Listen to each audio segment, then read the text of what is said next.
Hi friends! It's been so long since I've actually put my video camera up, sat in my background, lit my candles, and filmed a video for my YouTube channel. I think the last time I did this was in February. It's June 1st today, so I don't know. I've been photographing and Instagramming and filming from my camera, my iPhone actually, a lot more recently, and I quite enjoy the intimate videos that are created through this medium. So I was sitting here and I just had a very early dinner of amazingly delicious vegan mac and cheese, and I was just going through my YouTube channel and just thinking, oh my gosh, I haven't put a video up. And I happened to watch a video and it kind of triggered something within me, like a spark of inspiration kind of came. And I want to talk about I never fit in. I have never fit in anywhere in my life. I've always felt like an outcast. I've always felt like a complete outsider. I've always felt different. I've always felt weird. I felt abnormal, misunderstood, like people never got me, that people still don't get me. And I thought this would be a great video topic. I never fit in anywhere. And what does one do when one feels like they never fit in anywhere? No matter where they go, no matter who they meet, they feel like they constantly feel like an outsider, an outcast. And that has been the story of my life. Growing up as a child, I've always been very, very aware of my environment. And I'm someone who's extremely observational. Like, I pick up things that most people wouldn't pick up, and I notice things about people that most people wouldn't. And I've always looked at the world in a very different way. I feel like people see the world in black and white, and I feel like I see it in color. I see colors that most people never see because they're so caught up in their black and white thought process and their viewing of the world that they don't see these beautiful colors of turquoise, pink, bright red, magenta, fluorescent yellow. And I felt like I always saw those colors, but I never understood what it meant. I saw these beautiful colors, but what does that mean? Where do I fit in? What does that entail? What does that future of mine look like? And I still don't know what that future of mine looks like.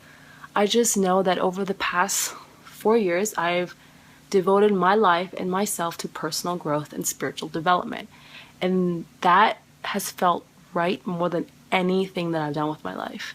I went to school and got a degree in international studies thinking that I would want to be a diplomat, an ambassador, and negotiate peace and create a sense of love between countries and people.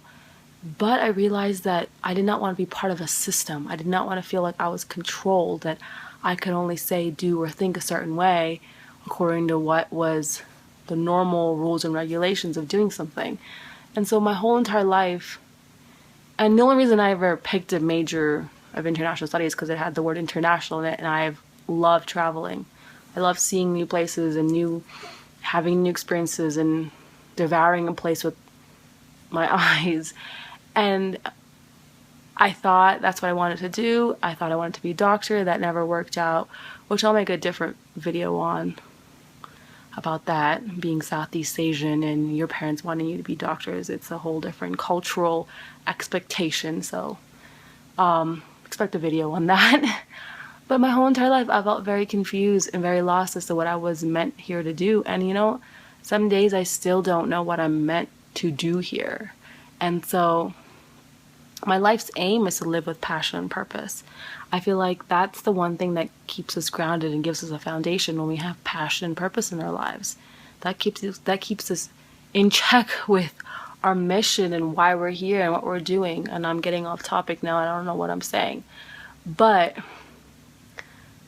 I never knew what I wanted to do. And I remember I had a corporate job in Michigan Avenue, and it was like supposed to be the big girl job after college. You get an apartment in the city, you get your paycheck, a salary, got all of that. And I remember being super miserable, coming home every single day and just bawling my eyes out because I thought my life was over and I didn't know what else to do with my life. I remember that time I started journaling a lot, and I would use journaling as a way to just vent because I needed someone to talk to and I didn't really have anyone to vent to, so I would vent to my journal.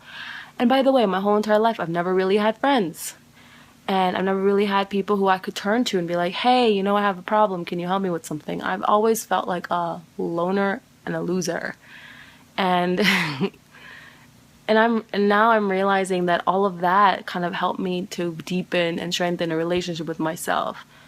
But anyway, so I started journaling and these words started pouring out of me and I started just writing more, and I started realizing that my writing was therapy. My writing was a way for me to understand the inner environment of myself and who I was and what I was thinking of myself and what I thought about the world and what I thought about people and what I thought about my life. And it was a way of me dissecting who I was. So that became a way for me to understand myself. So I started writing a lot more, and that inspired me to create a blog, which now is my website, kajalpande.com. And then from that, I wanted to talk about issues that people didn't talk about. Like for years I watched YouTube videos, and they would always be about lifestyle, not lifestyle, but they'd always be about fashion, beauty, the superficial things in life. And I'm not saying that's wrong, that's great.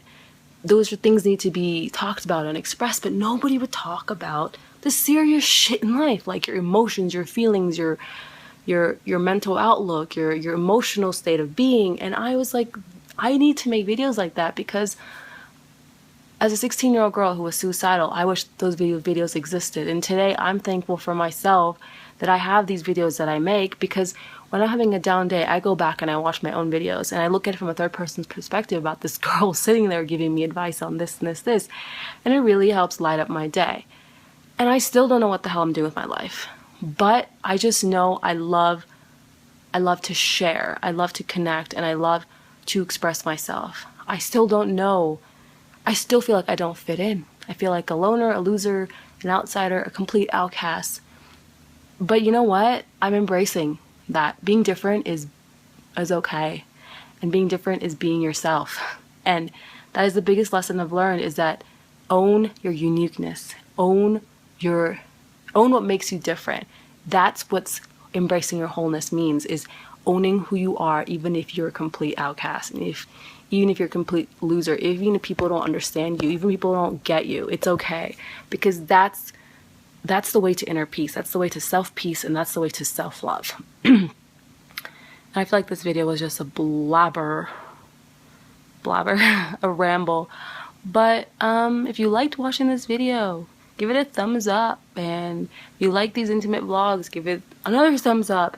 And tell me in the comments below something about yourself. I want to know who you are, and I hope you will connect with me. Thank you so much for watching. I wish you a beautiful, miraculous, blessed, incredible, magnificent, illuminated day. Bye, friends.